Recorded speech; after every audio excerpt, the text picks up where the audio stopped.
Release से बढ़िया trade हो जाए तो बढ़िया है शार्दुल ठाकुर। लेकिन इस सीजन में शार्दुल ने एक 68 रन की इनिंग खेली थी।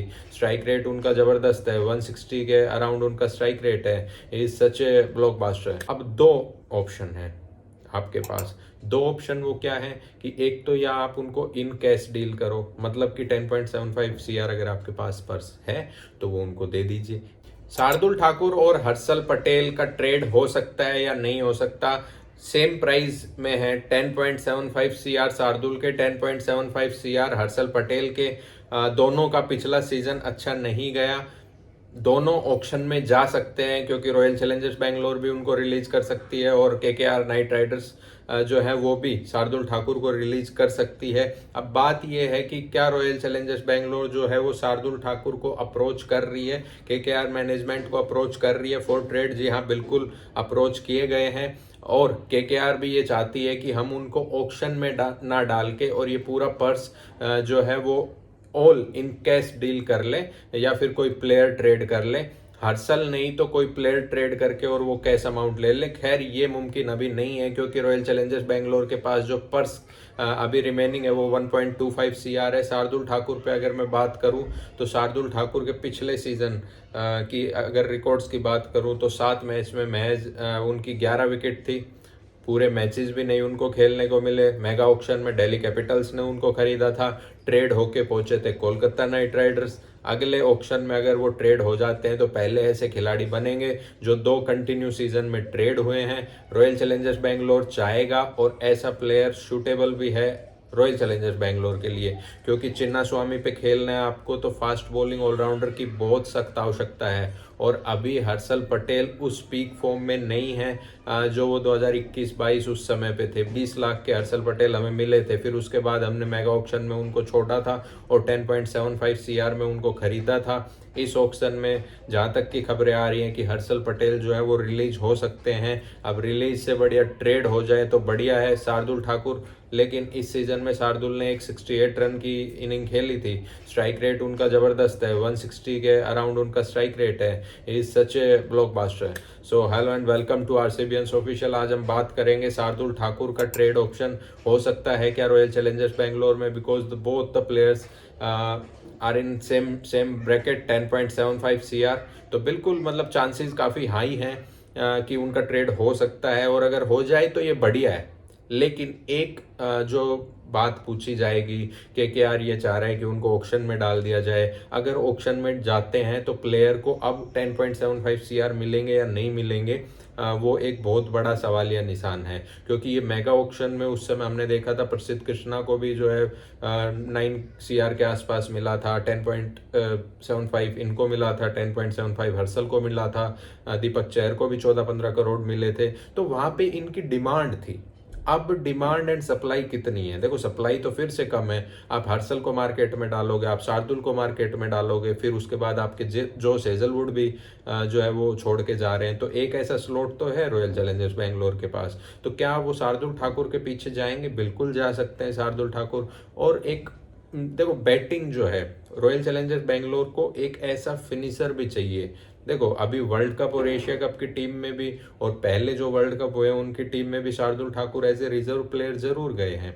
हार्दिक पांड्या की भी जो लाइक टू लाइक रिप्लेसमेंट हो सकते हैं। वो गोल्डन नाम है, लॉर्ड ठाकुर है। लॉर्ड डुलकर बोलते हैं उनको कि भाई लॉर्ड भी है, और सचिन तेंदुलकर का भी थोड़ा उनमें टच आता है। और इंग्लैंड में जब वो जाके इतनी बेहतरीन बेहतरीन पारियां खेलते हैं तो शार्दुल ठाकुर से बढ़िया तो मेरे को नहीं लगता आज के दिन में कोई ऑलराउंडर है। देखो except Hardik Pandya because he got skill set of leadership also. लेकिन अगर आप देखें तो शार्दुल ऑल्सो लाइक्स विराट कोहली। शार्दुल विराट कोहली के अंडर खेले हैं, विराट कोहली के अंडर अच्छा परफॉर्म किया है। पिछले 2 सीजन में दिल्ली कैपिटल्स ने उन्हें खरीदा जरूर था, लेकिन अगले सीजन में ही उनको ऑल कैश डील में दे दिया था कोलकाता नाइट राइडर्स को, जो कि बड़ा आश्चर्यचकित था।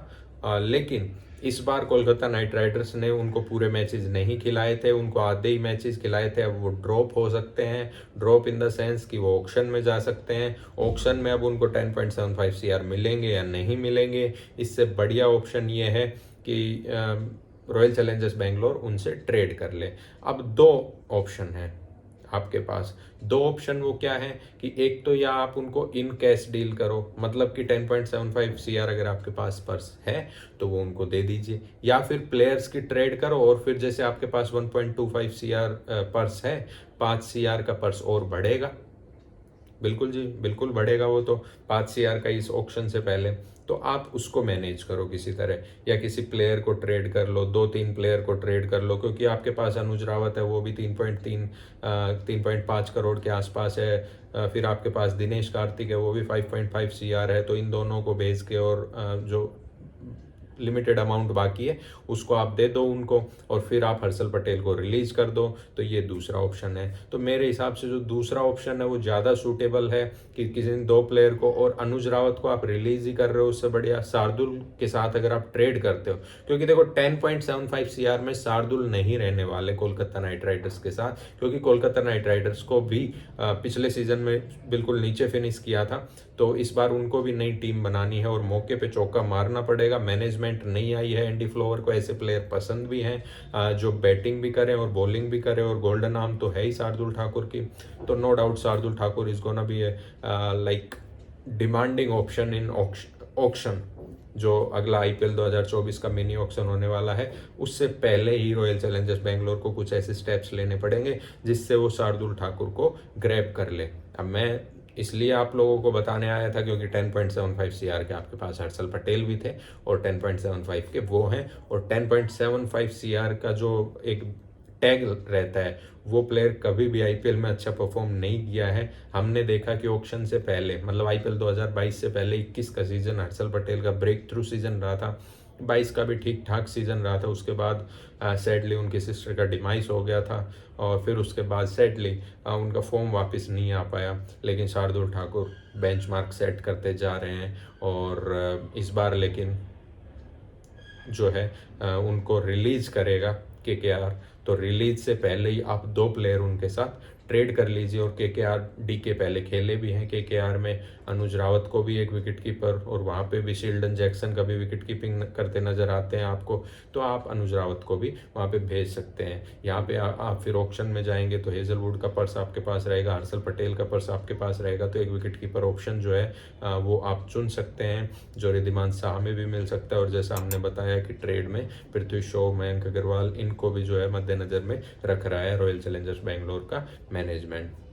जाते जाते मैं आप लोगों से ये भी बताना चाहूँगा कि सैटरडे, बिल्कुल यहाँ सैटरडे को इवनिंग में 6 और 7 PM हम जुड़ेंगे एक आरसीबी लाइव में, जिसमें आप सभी लोग जुड़िएगा, सब्सक्राइब कर लीजिएगा, तब तक के लिए बेल आइकन भी दबाना ना भूलिएगा। उसमें हम बताएंगे कि एंडी फ्लावर किन किन प्लेयर्स को टारगेट कर रहे हैं, क्या वो मैनेजमेंट के अंदर फेरबदल लेके आएंगे, कौन बॉलिंग कोच ऑप्शन होगा, कौन फील्डिंग कोच ऑप्शन होगा, क्योंकि आपको पता है पूरा मैनेजमेंट हटा दिया है, मैनेजमेंट ने पूरा जो कोचिंग स्टाफ है उनको हटा दिया है। चलिए, मैं रोहित आप लोगों के साथ जुड़ा था इस समय की बड़ी खबर लेके कि शार्दुल ठाकुर क्या ट्रेड में रॉयल चैलेंजर्स बेंगलोर के पास आ सकते हैं। Stay tuned, stay updated with RCB official. Thank you for watching, stay happy.